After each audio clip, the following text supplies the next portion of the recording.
Okay, good afternoon po. Okay, so good afternoon. Saan po tayo nagtapos last meeting? Na-introduce ko na ba sa inyo ang partial derivatives? Okay, so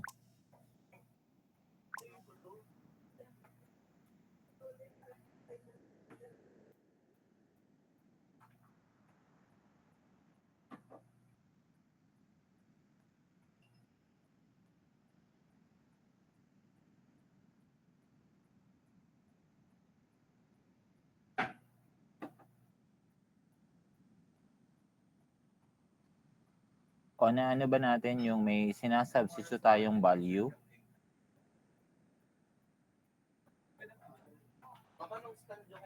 I-share ko ito kung sabihin nyo ha kung na-discuss ko na ito sa inyo.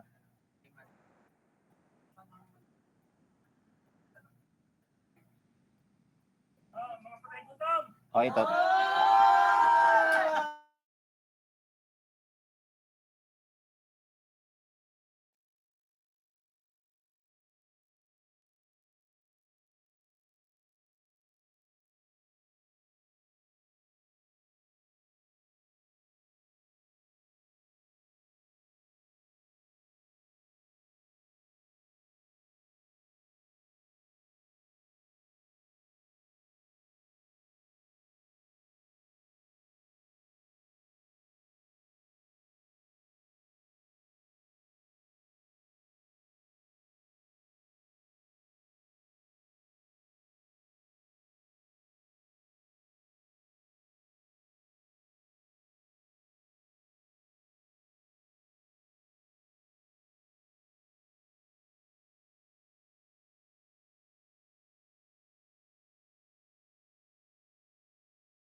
Okay. Natapos na po ba natin to? Hero 1. Tapos na. So we have solved the f sub x and f sub y here. How about yung second derivative nito? Nagawa natin? Second partial. Natapos ba natin ang second partial nito? Okay, dito kasi ay first partial lamang. So if you are going to solve for the second partial, we will have the following. Ayan. O na-covered natin to? Hindi pa. Okay na rin. Na-discuss pala na natin din. Okay. So yung may isinasubstitute, natapos na rin natin. Yan, kayo gumamit ng calculator. Yung pinagamit ko kayo sa calcul. Okay, how about may angle? Ito, hindi pa. Yan, hindi pa. Okay, so ituloy natin po ito. Using the, ayan. So, ang atin pong isosolve ay first partial uli na ang mga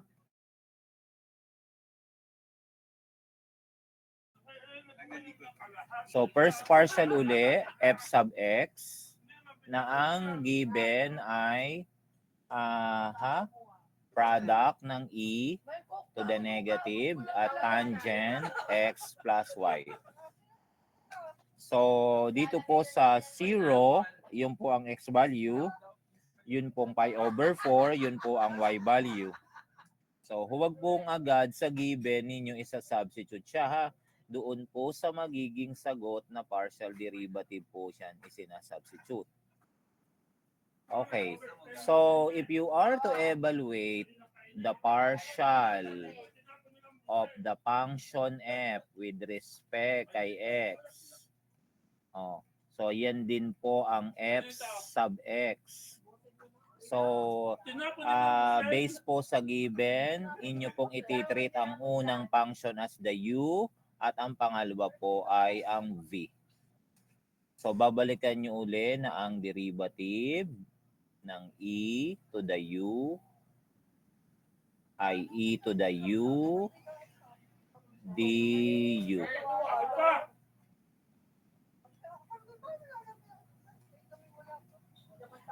Oh, at ang pangalawang function ay ang derivative ng tangent. Oh.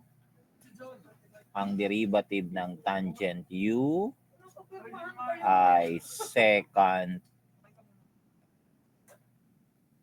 maglilipat dahil sagad na sagad yun. squared u, then chain rule my du. So I hope po tandaan nyo pa ito, ha. So for the first, so it will be u dv plus b du. So copy the first, e to the negative x. Derivative ng tangent is secant squared, copy the u, x plus y times derivative ng x plus y with respect kay x. Ang x ay 1, ang y ay 0, kaya 1. So kaya pwedeng hindi na isulat. Ano? Guess nyo po?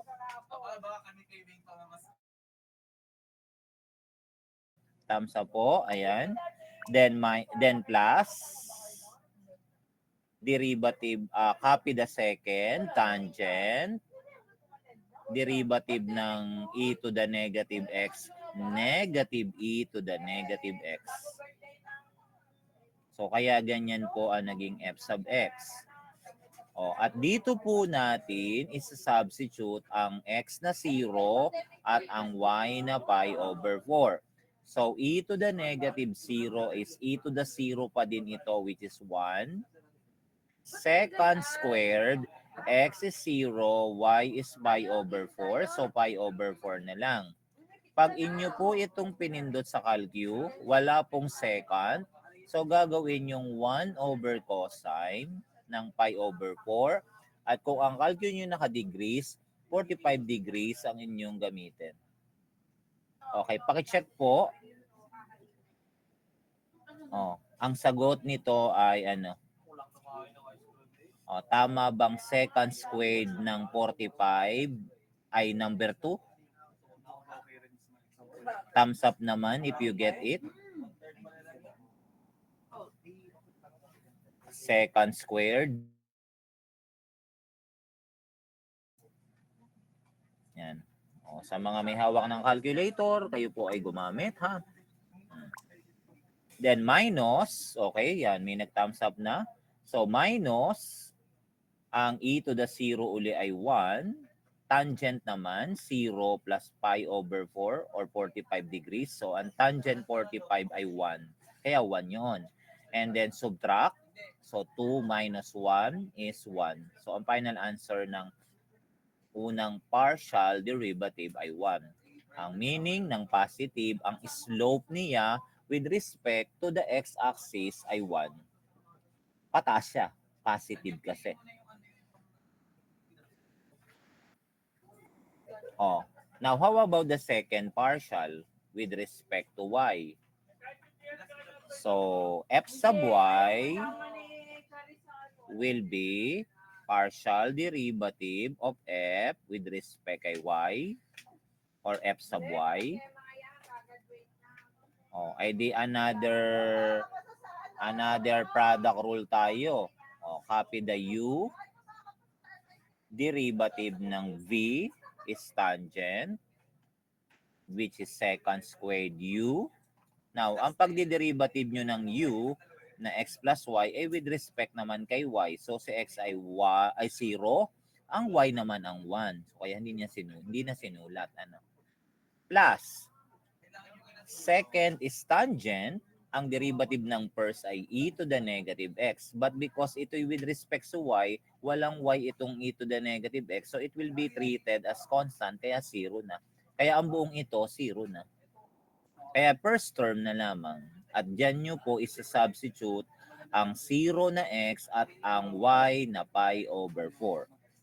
So, ang sagot nyo kanina dito sa second pi over 4 ay 2. Ang e to the 0 ay 1. So, 2 times 1 ay 2. Look, magkaiba po ang answer nila. Ano? Yan ay confirmation na magkaiba ang contribution ng variable x sa pagbabago ng variable f. At iba ang contribution ng variable y sa pagbabago ng variable f. Gets nyo po? So yan ay kapag po meron tayong given na yan.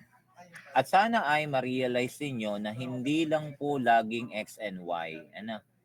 Minsan po ay ang given ay radius at saka mga theta. Pag two-dimensional. Ganun lang naman po ang pag-substitute.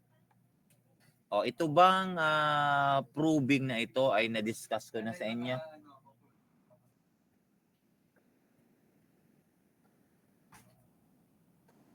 Have I discussed you this proving? Okay na. Yan. So that is if you are given x and y. Okay, so punta tayo sa higher order derivative.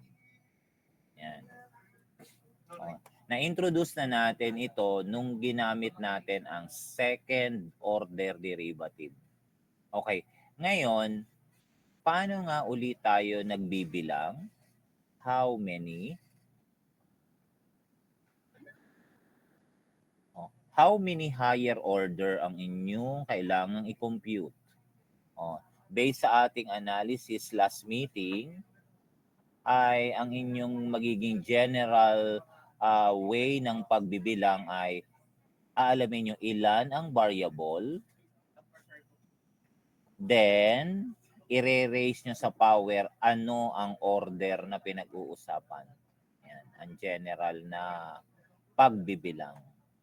Kaya last time, second order ang atin, 2 variable, kaya 2 variable x at y, tapos second order, di 2 raised to 2, kaya 4 po. Tandaan nyo pa ito? Last meeting? Ngayon, kung naging 3 variables, halimbawa po, f is a function of x, y, and z. Tapos ang tanong sa atin ay second partial derivatives. Ilan kaya? Ilang second partial? So pag binilang natin how many, ilang variables? 3. Ilan ang order? 2. So what is 3 squared? What is 3 squared? Ilan po ang 3 squared? 9 po. 9. Okay. So therefore, siyam ang kukumpute ninyong second partial. Ano-ano yung mga yun? Ari ang summary ng siyam. So syempre, uunahin ninyo si f sub x, f sub y, f sub z. At dito nyo i-base ang siyam na ito. Ang unang tatlo, nakabase ka muna kay f sub x. So, ulitin mo ng isa pa, f sub xx. Tapos, f sub xy mo. And last, f sub xz. So, nauna muna yung tatlo. Tapos, yung sunod na tatlo, sa f sub y ka naman nakabase. F sub y x, f sub y, at f sub yz. Di 6 na. At ang huling tatlo, kay f sub z ka naman nakabase. F sub zx, f sub zy, and f sub z. So a total of 1, 2, 3, 4, 5, 6, 7, 8, 9. So yan yung 9 na sinasabi dito. Do you get what I mean, class? Para may idea kayo. nakompleto ko na ba ang numbers ng kukumputin kong second partial? Okay. Now, ano yung tinatawag na mga mix? O, alin class dyan ang mga mix? O, yung magka-combine. Halimbawa po, f sub xy, alin ang kaparehas niya ang sagot? Ito, f sub yx. Can you follow? Silang equivalent. O, alin pa dito ang magkaparehas? F sub xz at ang f sub zx. Sila naman ang equal. Then, ang last na equal, f sub yz at ang f sub zy, sila naman ang equal. So, ang walang kaparehas ay itong pure, hindi mix, f sub xx, f sub yy, and f sub zz. So, yan po ang way you will determine how many partial derivative.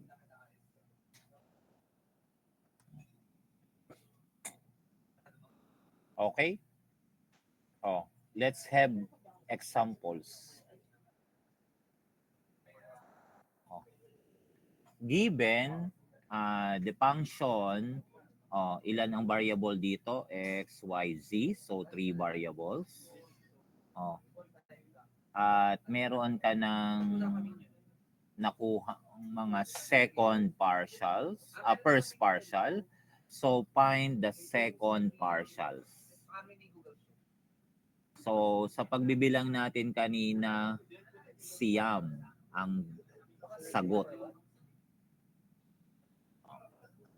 3 pure at 6 na mixed. Okay, so unahin natin ang mga first muna. So, yan. Partial with respect kay x. So, si x lang ang variable. Di ay 4x, copy the y. Ayun. Ang second, walang x, 0 na. Ang third, copy negative 4z squared times 1. Yun. O, nagets nyo class, are?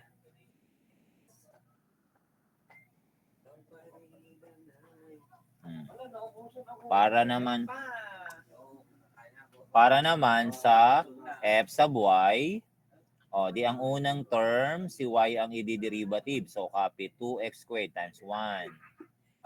Ang second, ang y ang i-derivative. So, negative 6y times c. At ang third, walang y, 0 na. Yan. So, ito yung partial ng y. And last, partial ng z. Ang una, walang z, 0 yun. Pangalawa, copy negative 3y squared times 1. Yun. And the last, derivative ng z, negative 8z times x. Yan. Kaya naging garne ang first partial with respect kay z. O, nakuha po.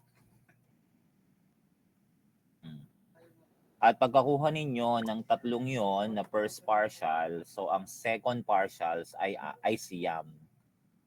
So we will have, di si xx ay dito ka nakatingin. Another round of derivative with respect kay x. So sa una, 4y times 1. Di 4y na lang. Ito walang x, 0 na. Yun, simpleng 4y na lang. At ang sunod, ang xy naman, edi with respect naman kay y, ito 4x copy ang y1. And then walang y, 0 na, kaya 4x na lang. Then for f sub xz, walang z ang una, 0 na. Ang pangalawa, negative 8z. Yun. Okay, nakuha po yung unang tatlo na partial derivative.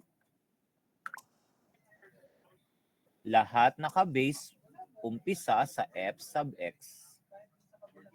Okay, the next 3 sets ay dito naman sa f sub y mo ibe-base. With respect kay x, f sub yx dito. So 4x. Ito walang x, 0 na. 4x na lang.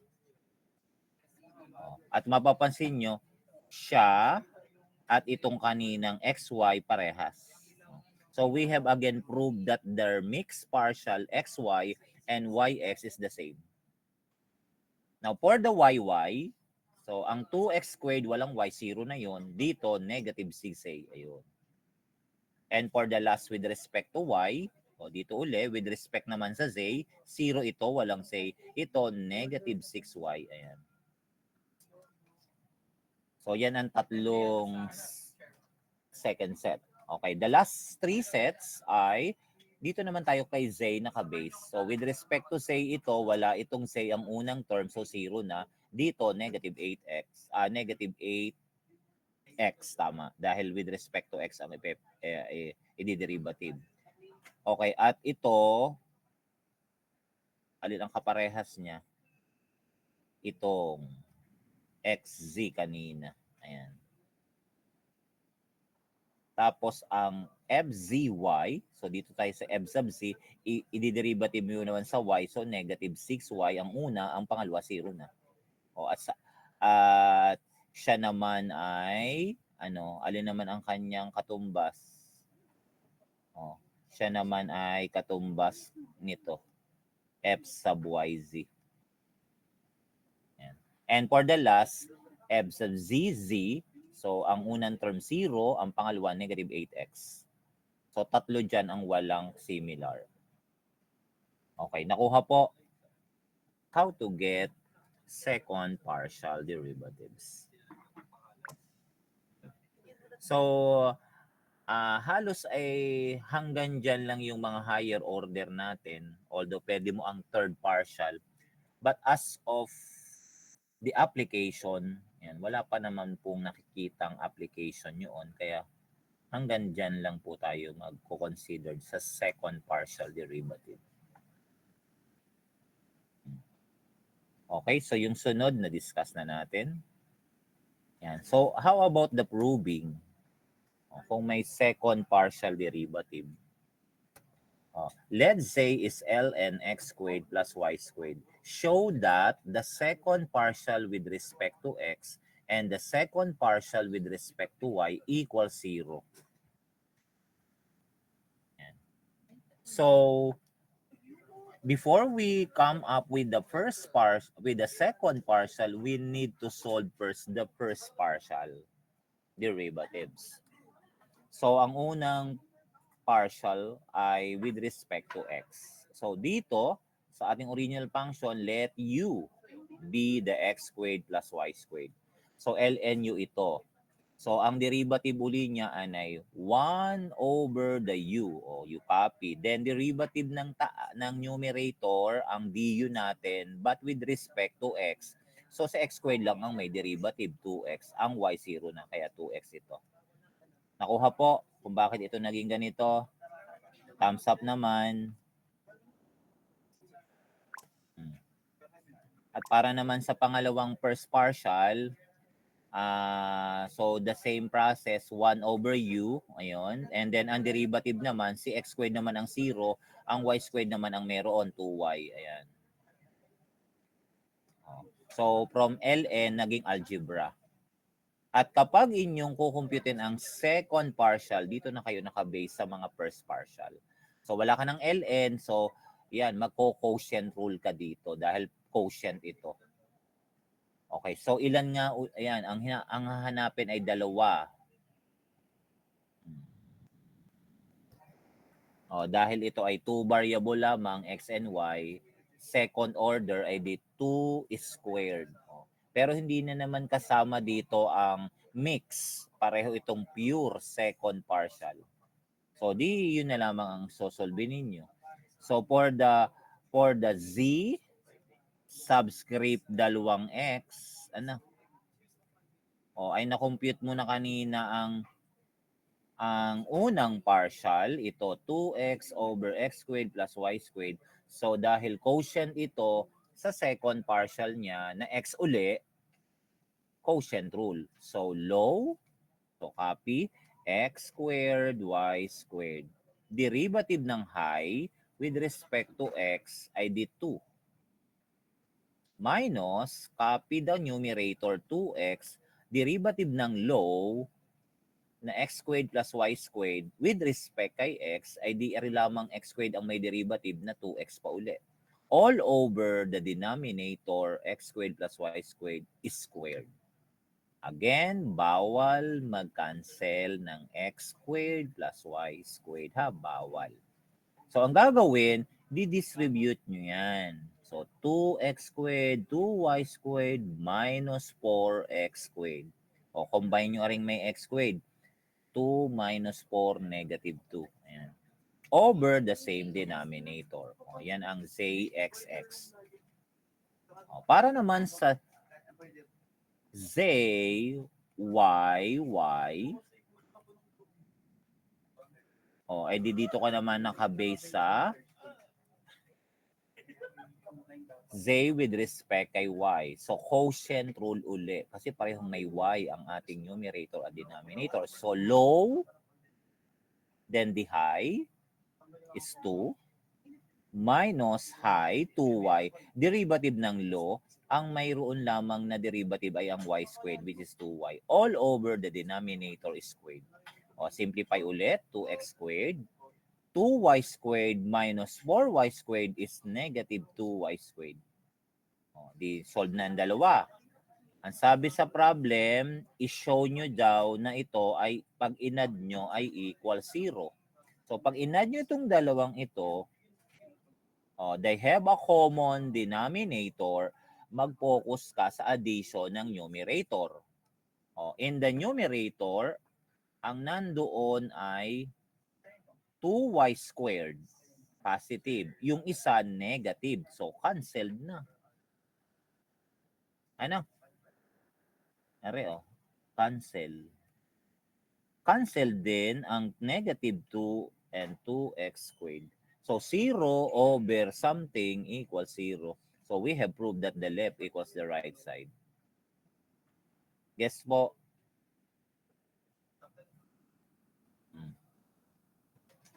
At meron pa ditong another showing. Second partial uli. Mixed naman. Mixed. Yan.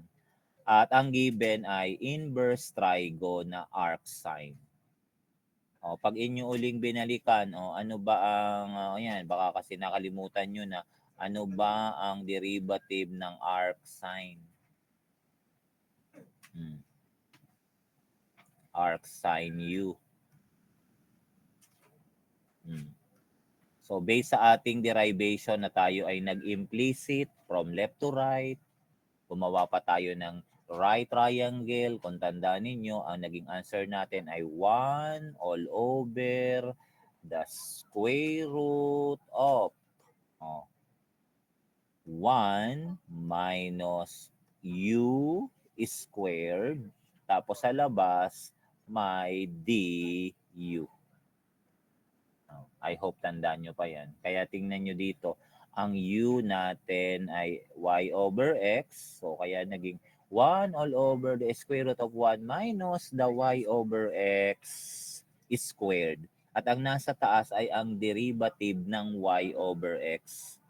Ay dahil with respect to x, di gagawin mong yx to the negative 1 para madali ang pagdiderivative with respect to x, which is negative yx to the negative 2. Ito po ang ating, mamaya ka, ako may klase.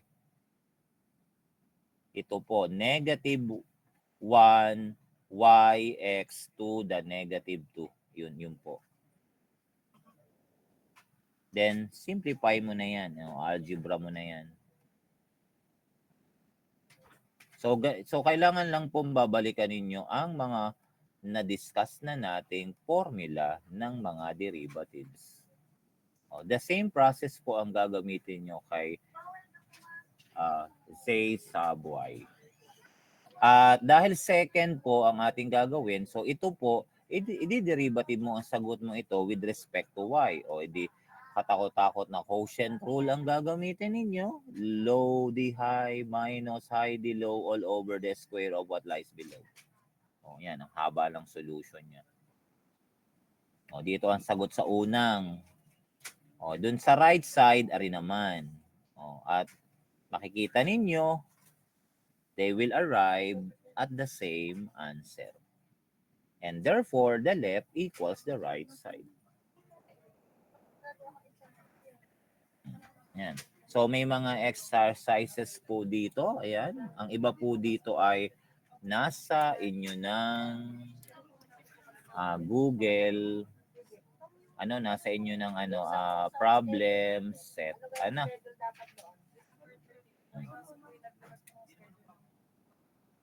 Okay, pagdating sa total derivative. Yan. So, ano ang connection ng total derivative at ng partial derivative? Ay masasagot po ng ganitong proseso. Yan. So, ang total derivative, tingnan nyo ang symbol, it's the common letter D. Pero ang partial ay naka-del.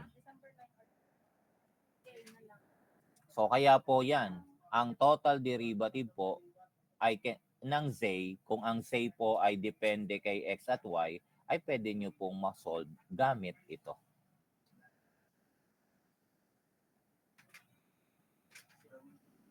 O, at tingnan ninyo, aring say with respect to x, yun ang partial. With respect kay x, kaya f sub x, ito naman ang with respect kay y. Yan. So, pagdating ninyo ng math ninyo ng second year na DE, so ito po ang pagbabasihan ng tinatawag ninyong exact differential equation. Yan. Ito pong total derivative na ito.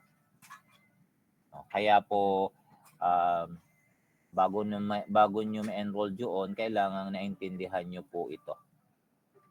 Okay, so ano ang magiging gamit nito? Tandaan nyo ba nung tayo ay nag-discuss ng, yan, balikan natin yung ating related rates problem. So, tandaan nyo ba na bago kayo mag-calculus doon, ay ang sabi sa guidelines ay dapat po ninyong nagawa na ang variable ng right side ay isa na lamang. Can you remember the volume of a right circular cylinder? Ano nga uli ang ating volume formula ng cylinder?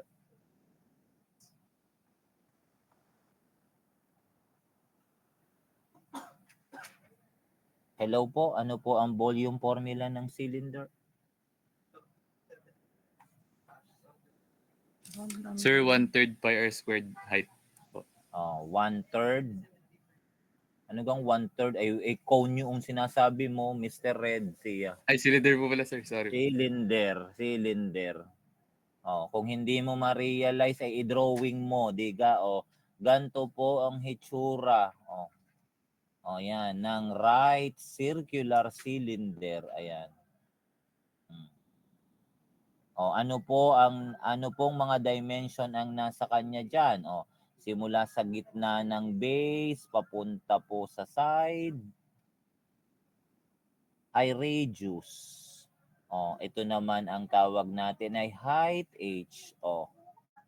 Ano ang volume equation? Ayan,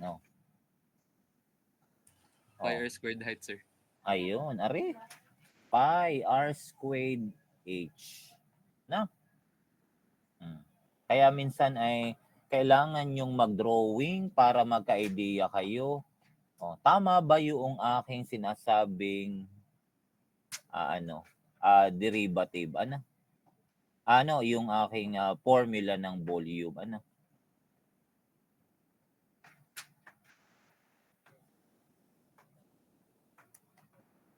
So for this reason, ito na yung ating volume formula ha. Dito dati, dahil dalawa ang variable r at h, pinapakuha po na natin ang relation ni height at saka ni h. But sa ating pong discussion ng partial derivative, pwede na pong hindi ninyo paltan ng r yung h o ng h yung r at maging one variable na lang. Okay na po na dalawang variable yan. Di, pag inyo pong dinerivative ito, gagamitin nyo po para kayong nag-chain rule, Yan. Halimbawa po, kukunin daw ninyo ang volume. Ang rate ng volume ay di volume flow rate. O ay di po yun ay dB over dt. So pag dinerivative nyo si volume with respect to time, i-derivative nyo rin si R with respect to time at saka si H.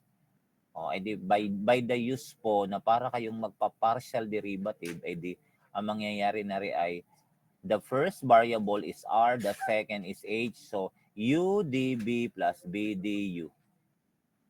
So pwedeng ang gawin ay i-derivative nyo si pi r squared. So 2 pi r. Copy si H. Then dugtungan nyo ng dr over dt kasi si r ang i-derivative mo. Plus, kopyahin mo si pi r squared, i-derivative nyo si H, dH over dt. And then, yung mga given, ang H, ang sabi, the height is 50. Substitute mo na. The R radius is 20. Yan. Anong sabi dito? Nagdi-decrease ang height o dH dt ng 4. So dahil sa word na decreasing, lalagyan nyo ng negative. At ang sabi naman sa radius, nag-i-increase. Ang rate ay 1, kaya positive. So pag sinubstitute nyo ang 4 na ito dito, yun, makukuha mo na ang volume rate mo. At dahil positive, so nag-i-increase. Yan. So sa concept po nitong total derivative, pwede na po ninyong gamitin ito kahit hindi nyo na po i-express ang ating old variable into one variable only. So yan po ang concepts ng total derivative. At sa paggagawa po natin ito, ay actually gagamit tayo ng chain rule. Ayan. No, sa ating pagsusolve. Okay? Sige. So atin nga pong sagutan.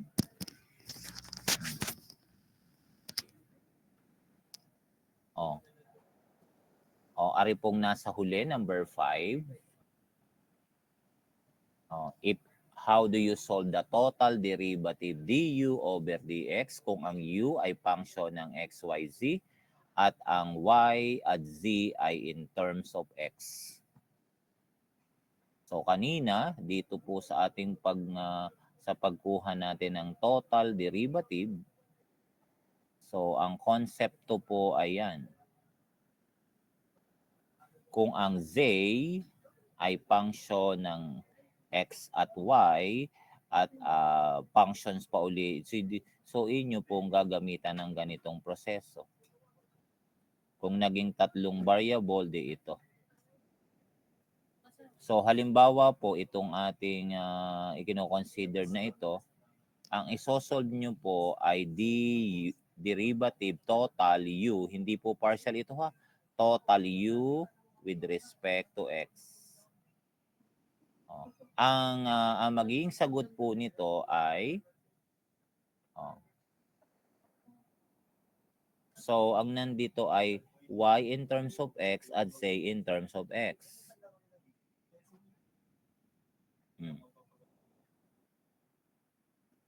So paano ang magiging formula nyo based sa total derivative dito?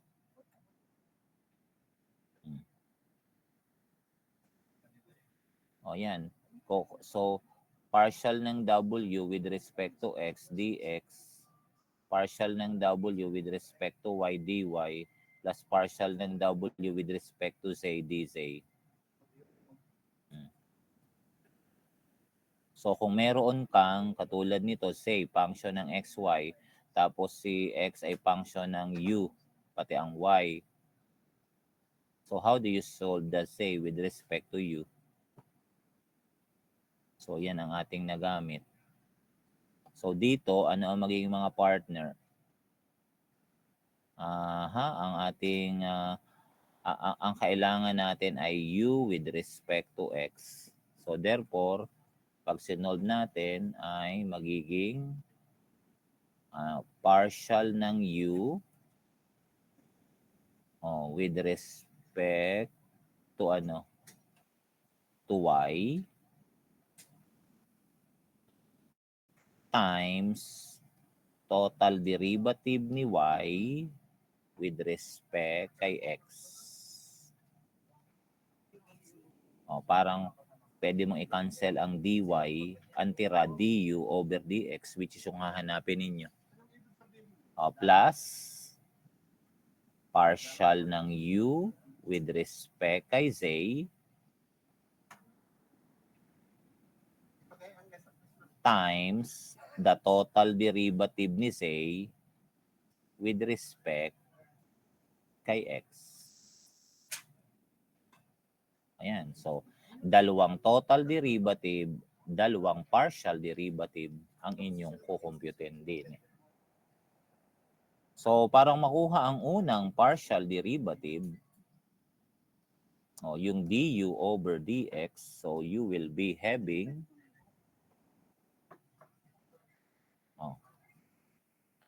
yan. So, ano ang partial nito with respect kay y? So, gagamitan nyo yun ng 1 over u du. So, 1 over ang u ay copy x squared plus y squared plus z squared. Then, ang du niya ay ang derivative ay with respect kay y. So, si x squared 0 na, si z 0 na rin. So, 2y na lamang. Ano? Yan. Gets nyo, class? Tapos, ang susunod ay times, ano ang total derivative ni y with respect kay x? Dito ka nakatingin sa y in terms of x. Ay product ito. The first x derivative ng second cosine plus the second sine derivative ng first one.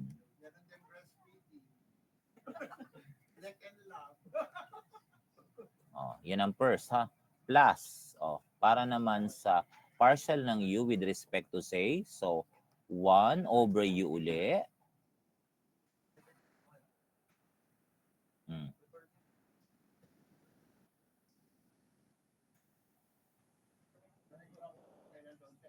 At ang atin namang magiging du sa taas ay with respect to z, ay di 0 na si x squared, si y squared. Ang z squared ay di siya naman ang 2z. Times, derivative naman ni z with respect to x is x, copy the first, derivative ng second, negative sign.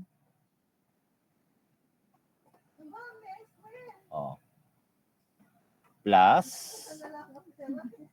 the second cosine derivative ni x 1. Yan. Then pagsasamahin nyo na po. Common ang denominator. Wala namang mapapagsama sa numerator, iisahin nyo na siya. So yun na po ang magiging overall total derivative. Okay po.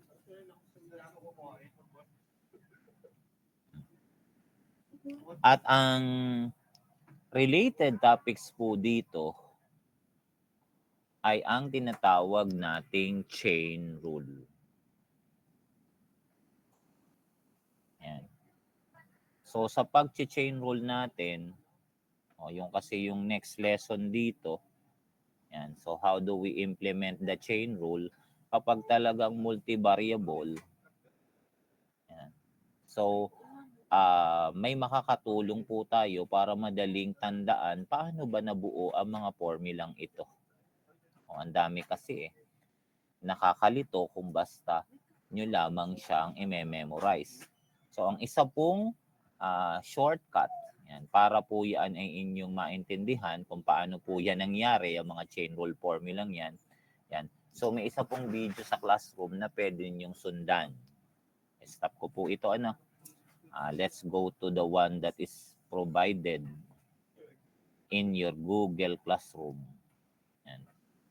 That is chain rule involving partial derivative. Yan. So, we can make use actually ang paggagawa.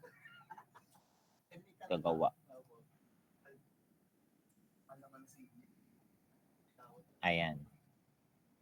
Okay, ta na class? Oh. So, halimbawa po, multivariable ang ating Z, may X at Y. Si X po ay affected ng time, T squared. Si Y affected din ng time.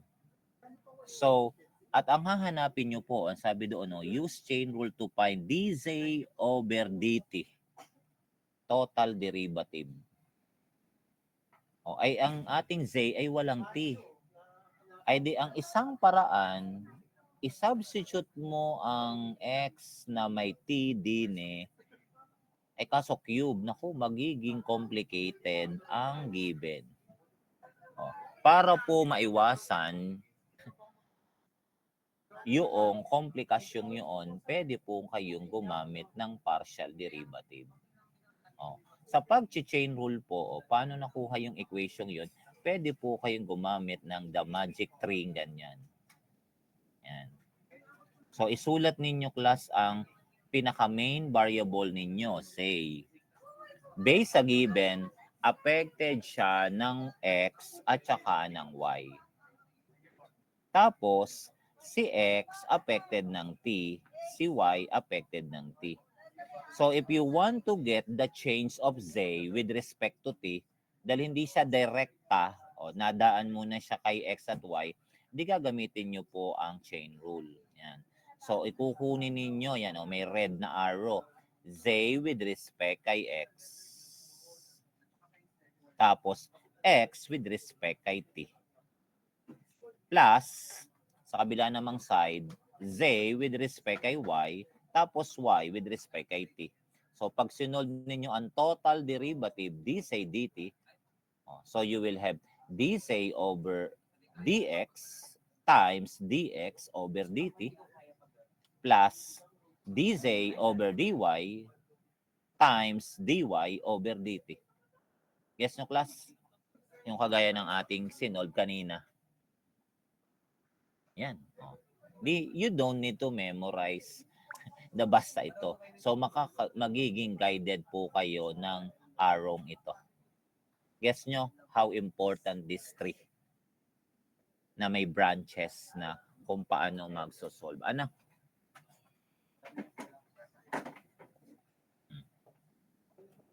Edi, sa pagsosolve ninyo, ang partial dyan, itong z with respect kay x at saka ang z with respect kay y.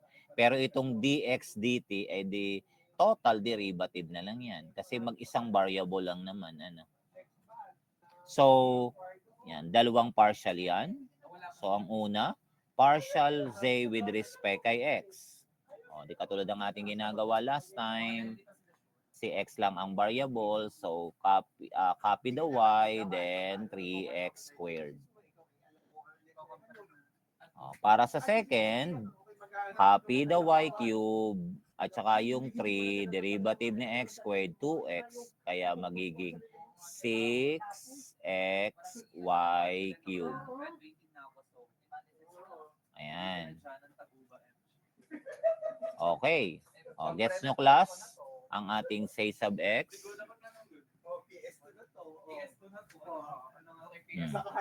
So, tapos, plus, alin pa dito ang isang partial? Say naman with respect kay y. Ay di ang unang pong term ay copy x cube, derivative ng y ay 1. Plus, copy 3x squared, derivative ng y cube, 3y squared. Yan. So, this is our say sub y. And then, how about dx dt? So, dx dt, dito ka titingin kay x with respect to time. So, 0 na si 4. Then, ang tira na lang, derivative ng t squared 2t. And for the y, derivative ng y with respect to time, 15t, oh, 15t squared. O, are ha, correction ha. Mali ang sulat niya ha. Dapat 15t squared lamang. So, i-substitute nyo yung apat na yan dito. O, you will arrive at, o yan, ito ang dz dx, ito ang dx dt, ito ang dz dy, ito ang, o, are squared ha, squared are. So, pwede na po yan ang inyong sagot. Oh, guess nyo po, how do we get the chain rule using yan, this equation? Okay, o i-try nyo nga sa pangalawa.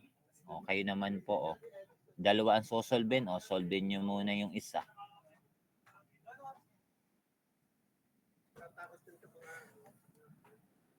Oh. So dahil ang ating x at y ay multivariable din, so medyo magiging komplikado ang ating paggagawa ng tree. So mag-uumpisa ka sa z, tapos naka-arrow sa kanya ang x at y, yun ang unang variable. Tapos pagdating kay x, ay mayroon pang dalawang variable na ka-affected sa kanya, s at t. Ganun din kay y. So para po yung halimbawa ay pagdating sa ating variable, ang z po ay pressure, halimbawa. Ang x po ay volume. Ang y po ay temperature. Ay under the volume, apektado pa siya ng another two variable. Halimbawa, radius at saka thickness. Si temperature gayon din, radius, thickness. So anong epekto ng thickness na S sa Z? Yun yung tanong na una. At ano ang epekto ng radius sa Z? Eh hindi siya direktang nakakaapekto, secondary variable sila. So that's the time you will apply chain rule. So para sagutan ang una, yan, susundan nyo yung 3. Lahat muna ay papunta sa S. So the dz over ds is dz dx, then dx ds plus dz dy plus dy ds. Walang time na involved doon. Ano? Guess nyo po?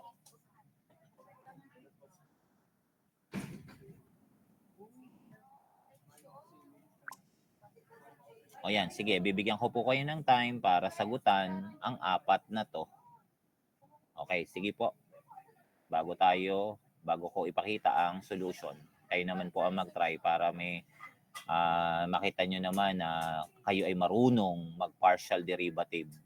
Parehong partial derivative ang gagamitin ha, kasi hindi pure t ang nasa x at y, partial din.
So, okay, para sa unang partial, z with respect to x.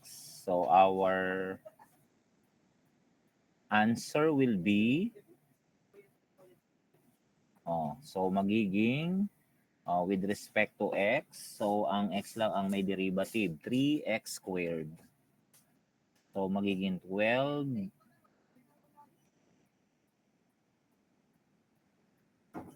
yan, x squared y to the fifth. At para naman sa partial ni x with respect kay s, so dito ko naman titingin, kapit the 3 and the t, and s squared is 2s. So that will be 6st. O, tama ba kayo? Thumbs up? Okay, very good. Next, second, partial z with respect kay y. So si y to the fifth naman ang may derivative. And that will be 5y to the fourth. And finally, that will become 20x cubed y to the fourth.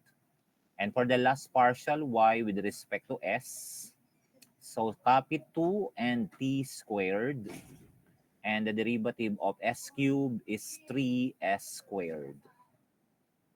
And so that will all in all 6s squared t squared. Then finally, if you are going to write our partial of the total of z with respect kay s, it will be equal to, yan. So yung nakulay red, i-multiply mo sa sunod, 6st, kulay green. Plus, z with respect to y, itong 20. Nilagay niya colored blue. And multiply by the last one, yung 6s squared t squared. So yan na po yung sagot sa unang partial derivative.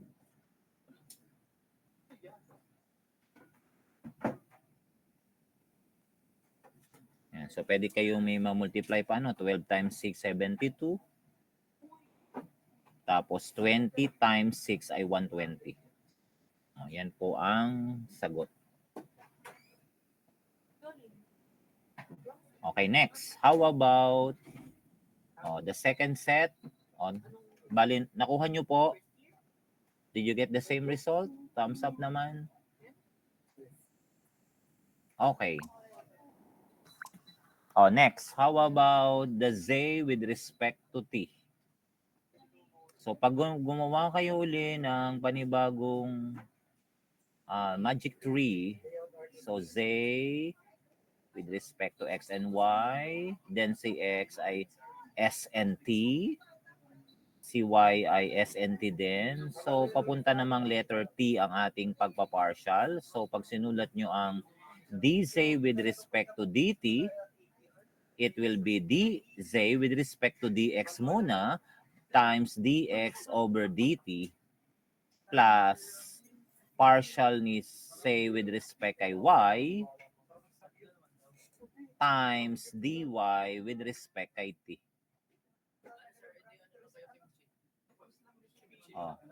So, aray, yan. T. Okay? Nakuha po?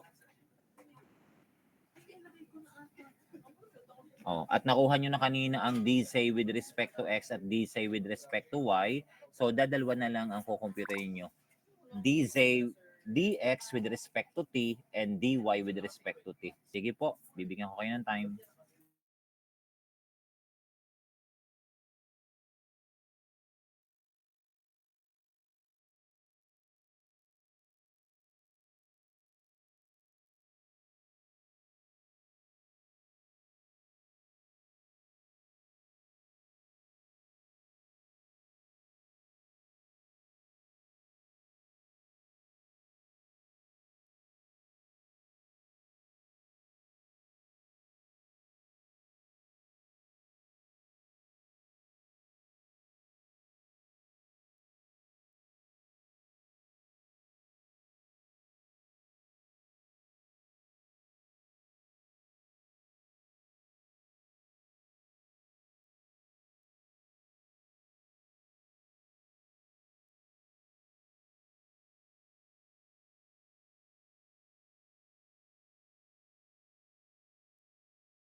O, tapos nyo na.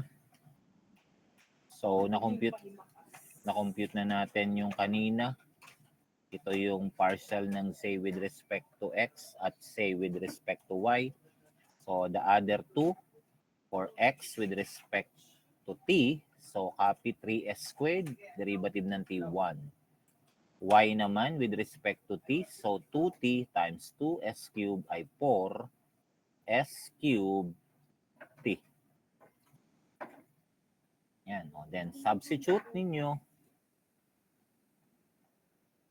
Yan. You'll arrive at these two terms. And then, simplify. 12 times 3 is 36. And 20 times 4 is 80. Okay? Did you get the same result?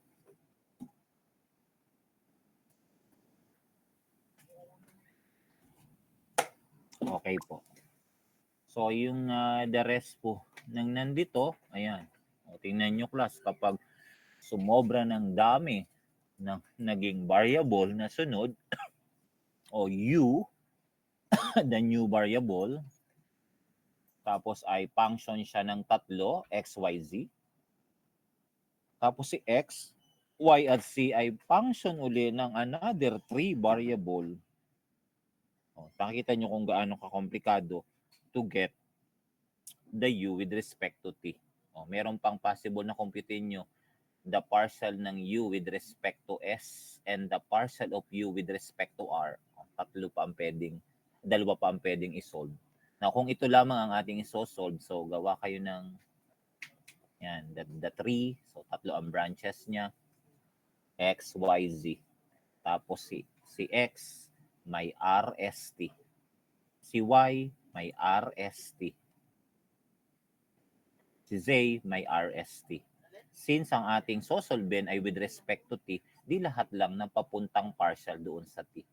So, you will have partial of u with respect to t is equal to partial of u with respect to x times dx over dt plus partial of u with respect to y times dy over dt plus partial of u with respect to z times dz over dt.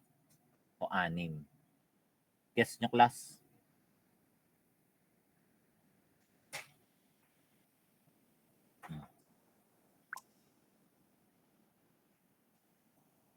So, yan. O, edi 6 ang kukumputing partial. O, at ito po ang mga naging resulta. Ayan. O, pag minultiply ninyo, yan, then you can combine. O, masisimplify nyo po siya. O, at for the same given, yan, meron pa po kayong pwedeng isolve na partial naman ng u with respect kay r at partial ng u with respect kay s. Yan, sa inyo namang exam ay hindi naman nyo kailangang lahat din ay isolve. So, maaaring isa lamang doon sa mga possible na second, partial, o minsan ang tanong lang ay alin ang mixed partial, o di mga mixed partial lamang. Okay? So, yan. So, hanggang dito muna po tayo. So, tomorrow, meron pa tayong last session as I have informed you. Dahil for the last meeting ay yun pong additional po nating makeup class December 5. So, mag-start tayo ng ano nga napag-usapan nating oras? Hello? 2:30. Tama ga? Ayan, bukas. Sige. At i-discuss natin yung last lesson natin na gagamitan nyo naman ng implicit. Ayan. That means if the given is not in function form, kundi naka-equation. So, may dalawa tayong methods na pag-uusapan. Sa inyong exam, bahala kayo kung alin po doon ang inyong gamitin. Okay? So, see you po tomorrow at 2:30. Okay po. Thank you and goodbye, class. Thank you, sir.